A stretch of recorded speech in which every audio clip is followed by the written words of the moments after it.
Debra, do you know, in the old stories of vampires, I keep remembering when I have one in my life that you had to invite them in. You have to invite them in. What a great point. And I wrestled with this when I was learning about it through my own experiences, and I wrestled with clients over it. Because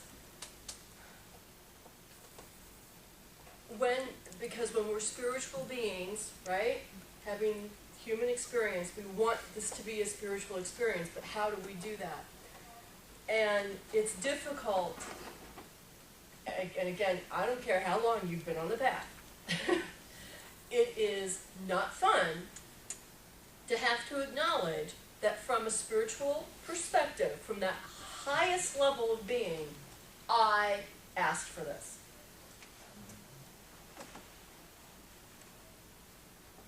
The problem from a human level is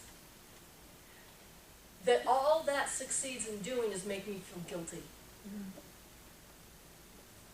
You get that? Okay? I can recognize that spiritually I know that this is in my highest good. But I can also recognize that I chose to do this as a human. And so how do I move through this experience in a human way so that I can learn more about what it means to be a spiritual being? How do I take that and recognize that it's an ugly situation, it's not comfortable, I don't want this person in my life, but guess what? You aren't getting out of it until it's time to get out of it. And the only way you're going to get out of it is to move back into a spiritual perspective. But to do so means that you've got to recognize what A Course in Miracles, and A Course in Miracles is quoted throughout the whole book, talks about guilt and the role that guilt has. And of course, essentially is saying guilt does not exist, because at our highest level, because everything happens in our highest good, there is no room for guilt. All right?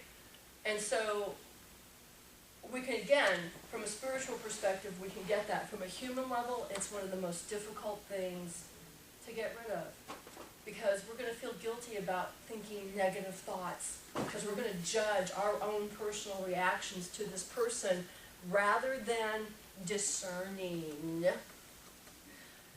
Discerning.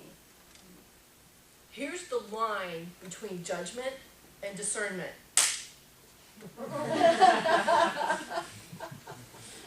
It's like that.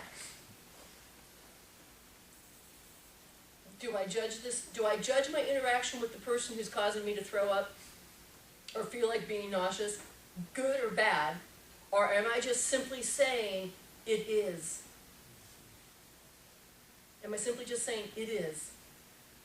This person's not good or bad, it is. And this is my reaction, and it's my reaction. And that's okay. That's my reaction. I'm okay with that. It doesn't mean that a year from now that could be my reaction to that person. It just means that for right now, that's my reaction. And I need to acknowledge that, because that's how I honor myself. But to be here, to walk that incredibly thin, fine line between judgment and discernment, guess what? That's what we get to practice. We get to use our tools of faith and trust, and we get to use our tools of tolerance and compassion to walk that edge between judgment and discernment. And that's what we get to demonstrate to people.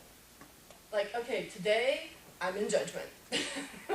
Tomorrow I will recognize, oh, I was in judgment yesterday. Oh, bad stuff. I really behaved really not nicely yesterday. And now I can say, oh, wake up time. I need to be back in discernment. We're human. We can't stay spiritual beings 100% of the time. I don't care. I don't care what anybody says. We agreed to be human.